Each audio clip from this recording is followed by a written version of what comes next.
Well, first graders, we're gonna work on painting some paper to create a caterpillar collage like Eric Carl. He often would paint papers, and then cut them out to create collage. So the first thing that we're gonna do is we're gonna take this paper, I'm gonna turn it this way, and I'm gonna line it up. Please make sure that it's not crooked. I'm gonna line it up so it's as straight as I can make it. Hold it down, then crease it.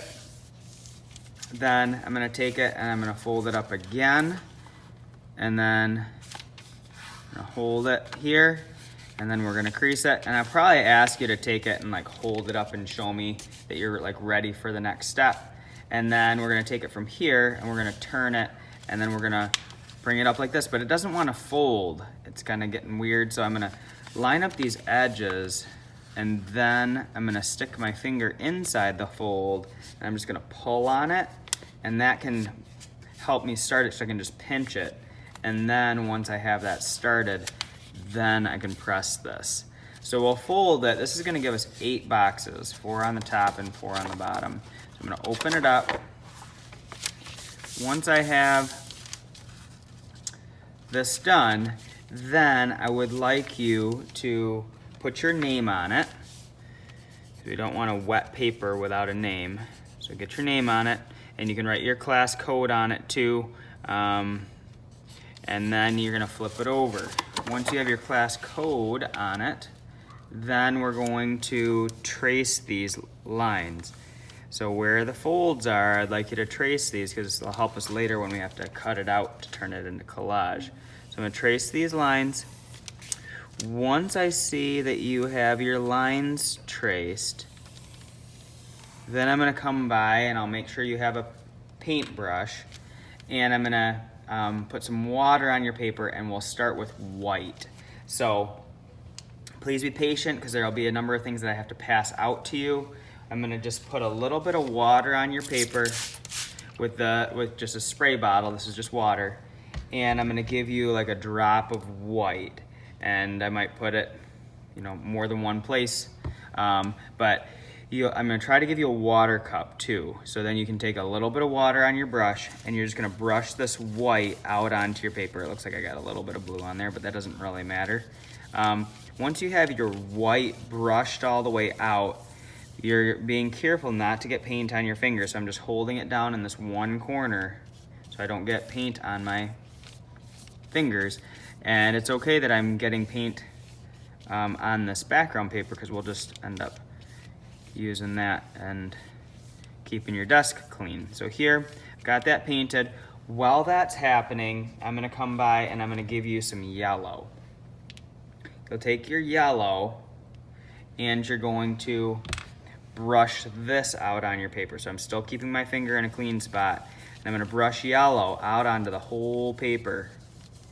Then, once I have the whole paper done with a little bit of yellow, a little bit of white, if you ever notice that your paper is drying too much, you can always just dip your brush in the water just a little bit, just to keep your paper wet, because the last step won't work if the paint is dry. Then I'm gonna take this and I'll probably put just like a drop of blue on it, and I would like you to try to do this so that you get some different colors of green. You can see that it's turning it green, and let's brush this one all the way out. I might have to come by with a second drop of blue. So you can see that yellow and blue together are going to make it turn green, which is a fun color mix. And then as you're working here, if I see that you have it all painted out, then I will give you probably a little bit more blue so that you can, maybe I'll just put a couple drops on here, and you can make some of these a little bit of a darker green. So hopefully I'll have time to do that, and then this one, it just will make this box turn darker. So more blue, darker green, more yellow, a lighter green. You can brush these out.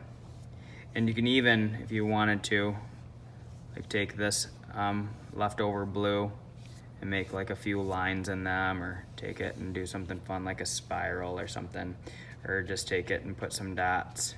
That can be fun. This one I'm gonna cross it.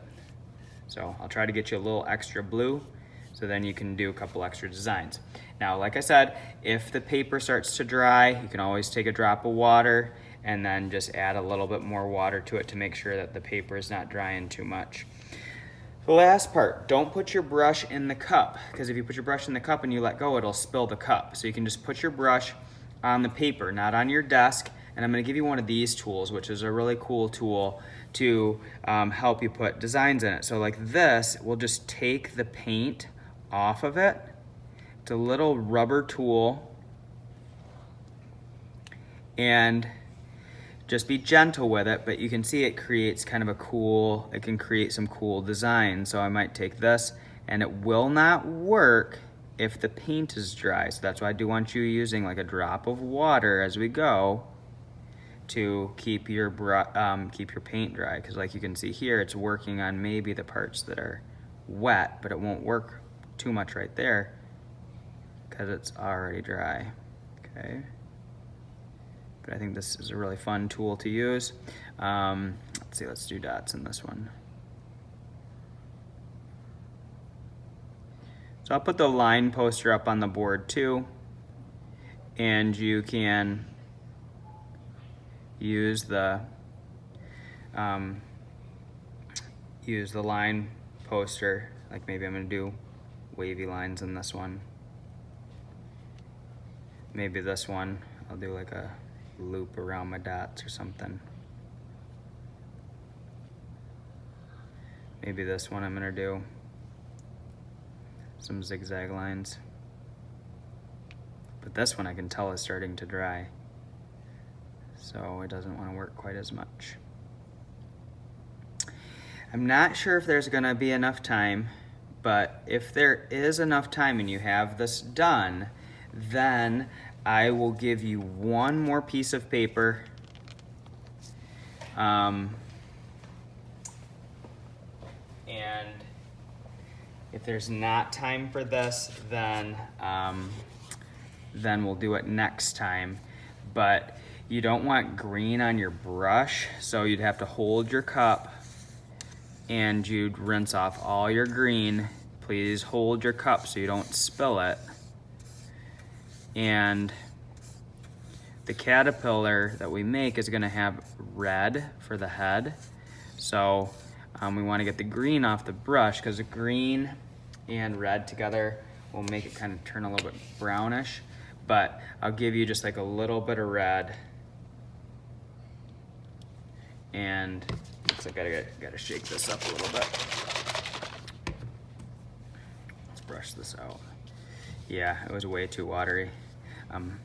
So I'm gonna do one extra one because I didn't realize that paint had not been shaken yet. So hopefully yours will be more like this.